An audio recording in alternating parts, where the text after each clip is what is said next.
16. En la etapa de enfermo mental y jubilado, siendo tan joven, se interesó por el mundo de la aviación deportiva. La Junta de Andalucía ofrecía unos cursos de parapentes a través de la empresa Inturjoven. Nunca antes había visto esa especie de paracaídas modificado volando, y únicamente por las fotos que aparecían en los catálogos, y las estampas que adornaban las paredes de la Oficina Andaluza de Turismo Juvenil, se decantó por apuntarse a un curso con alojamiento incluido, así como el almuerzo, desayuno, y cena. Un paquete de todo incluido. Se trasladó a Luque, un pequeño pueblecito de la sierra cordobesa subética, y José Antonio, el instructor, los llevaba a un descampado al comienzo, y luego a un cerrito, y otro más alto y con más pendiente, y así progresivamente hasta dar el deseado salto de altura, únicamente asistido por un walkie-talkie, que recibía las órdenes de quien a derecha o a izquierda, nos depositaba en lugar seguro, evitando una casa, o un temido tendido eléctrico.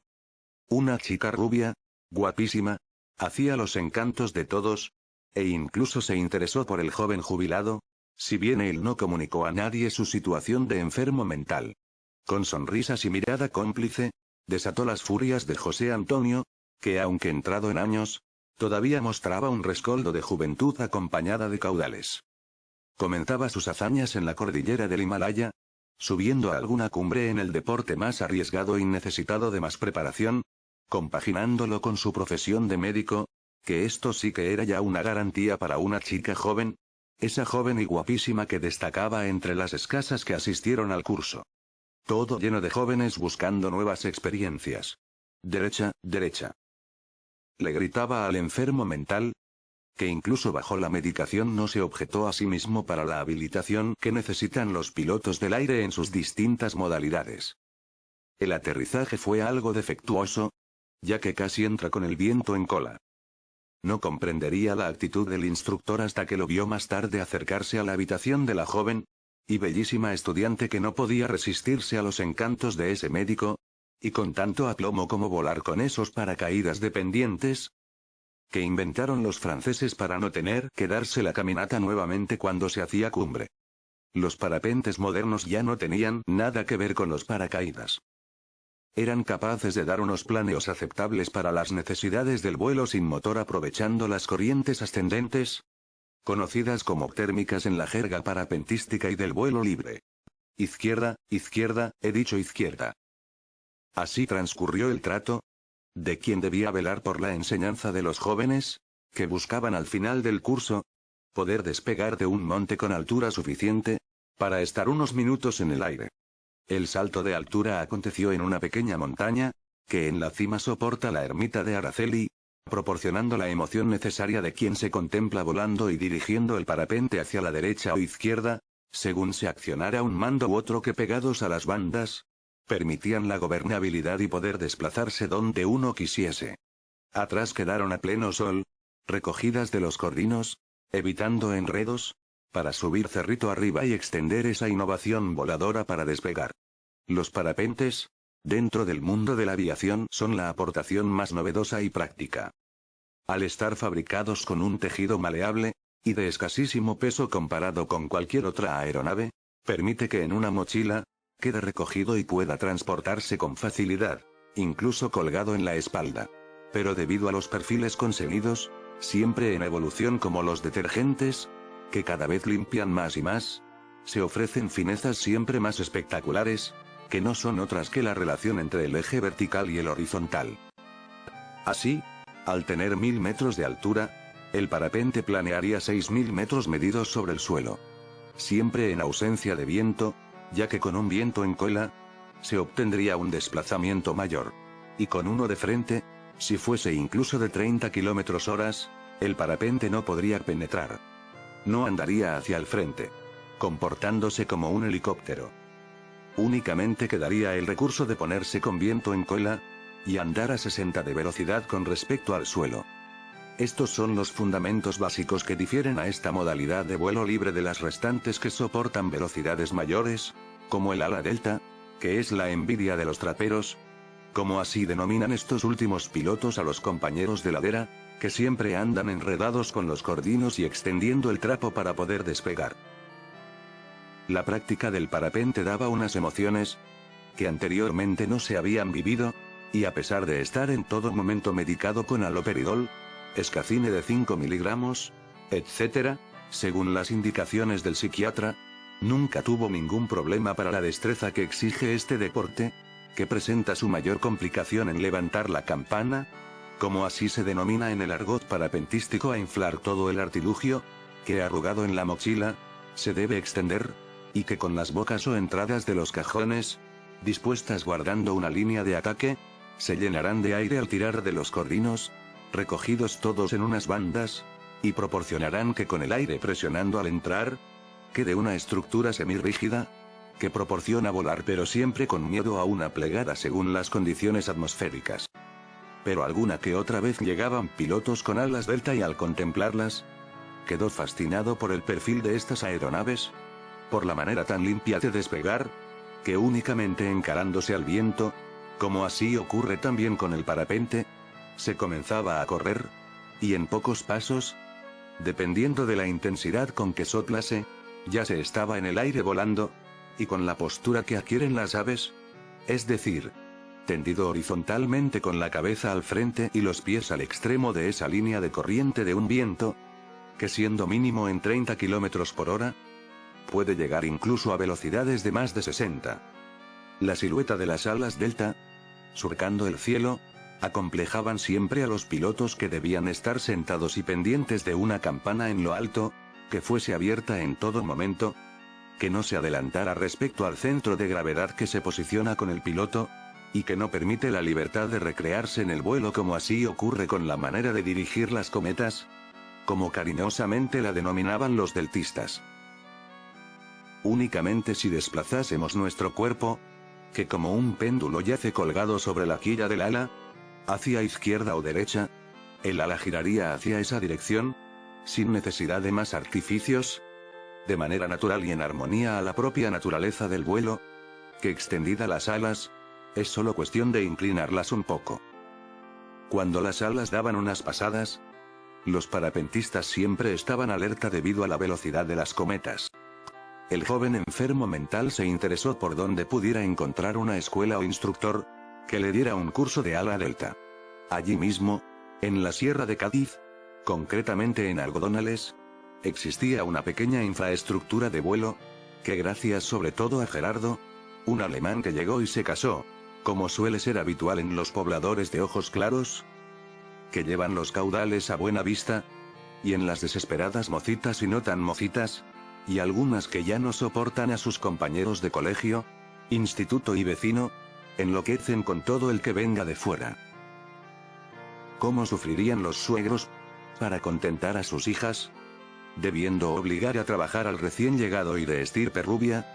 pues de panes sin coste se alimenta el mendigo y se beneficia la caridad. Ana y Gerardo se casaron a primera vista,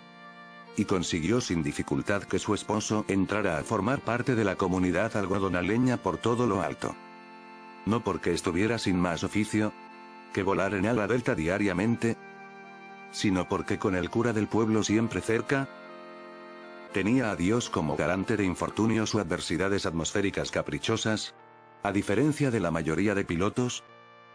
que basan su fortaleza psicológica en una racionalidad,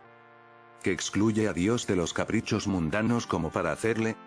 trabajar en ráfagas de vientos inadecuadas, inoportunas, lloviznas indeseadas, o incluso un relámpago que pudiese dejar al piloto con las barbas chamuscadas. Católico alemán, ya hablaba el español sin dificultad, si bien con acento extranjero, pero que podía siempre indicar a cualquiera que se acercase,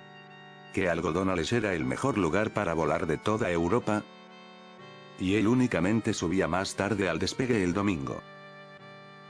Pues no perdonaba relacionarse con el Altísimo, y con todos los vecinos que suelen ir siempre de limpio y buenos perfumes, para recibir las bendiciones del licenciado de Roma. Le puso en contacto con Javier Castrillón, conocido por Harry, que había sido campeón de España. Este le dijo que también estaba colaborando con Inturjoven, la empresa andaluza de turismo joven, y había concertado con un hotel en la localidad gaditana de El Bosque la estancia para dar cursos de ala delta con alojamiento. De esta manera, al ponerse en contacto con él, le dijo los trámites necesarios, que no eran más que rellenar un papel con los datos del alumno y realizar un ingreso en una cuenta de un banco. Esta modalidad de paquetes turísticos, de cursos y alojamiento, o simplemente estancias acompañando por la ciudad, etc., se hicieron famosos a raíz de la Exposición Universal del 92, que a raudales inundaron todo el espacio turístico sevillano y andaluz por extensión, compitiendo con la Cataluña de siempre, que contribuyendo económicamente más a las cuentas generales, y recibiendo menos, siempre fiscalizaría el evento hispalense. En el Hotel Las Truchas, en ese pueblo blanco de la serranía gaditana, que tiene truchas realmente para quien piensa que en el sur se dan las calores y las tierras secanas, llamado El Bosque, se concentraron en tiendas de campaña los alumnos de Harry. Este instructor era de aspecto más bien nórdico, de esos rubiascos y de ojos claros que tantos han exportado los hollywoodenses para detrimento de los sureños. Sus modales eran comedidos y educados, demostrando que no se debe hablar mucho para guardar siempre la compostura y no caer en tropiezos dialécticos o intelectuales, pues de farmacia le venía la educación universitaria, aunque no informase si únicamente en primero la abandonó posteriormente. Hablaba perfectamente alemán, lo que hacía suponer que estuviera en Alemania por algún motivo de esos frecuentes en la juventud, durante el tiempo suficiente para empaparse de la lengua y cultura alemana, mas volvió nuevamente a España con la soltería del aventurero que se dedicaba simplemente a volar. A todos nos dejó impresionados desde el comienzo, pues sobre él se oían rumores de leyendas, que le conferían un carácter fuera de lo normal, como si de un ídolo se tratase no únicamente por ganar en numerosas ocasiones el nacional, sino pruebas de ámbito andaluz. También formaba parte de su currículum otras concentraciones europeas, si bien aquí el podium era reservado para otros más capaces. Algunos comentaban que era tan austero que podía vivir en la calle, alojándose en cualquier lugar, pues tras un vuelo de varias horas y cientos de kilómetros, el alojamiento debía improvisarse, llegando la noche y sin el vehículo cerca. Toda esta aureola se desmitificaba cuando los catalanes llegaban a alguna concentración y le preguntaban: «Oye, Harris, ¿y ahora a qué te dedicas?». Los corrillos de los alumnos recién llegados siempre se dirigían a cosas muy concretas, como: «Si usted sube con su vehículo y el ala delta encima en la vaca, a la cima de la montaña, en algodonales, por ejemplo, y llega hasta Antequera, ¿cómo regresa y recupera su vehículo? Porque esto se denomina vuelo libre, ¿verdad?». Aquí todos se sonreían esperando una respuesta, pues comprendían que la logística era una necesidad. Harry restaba importancia a estos pormenores, dejándolo todo en manos de una desprendida actitud colaboradora entre todos los pilotos, que inevitablemente se verían en el despegue, cualquier día que se fuese a volar. Con la mirada serena, con gran seguridad, el alumno confiaba plenamente, y cuando decía que el viento estaba encarado y se podía despegar, no había vacilación. Dando unos pasos cada vez más acelerados, el iniciado en el ala delta equilibraba los planos, los mantenía así,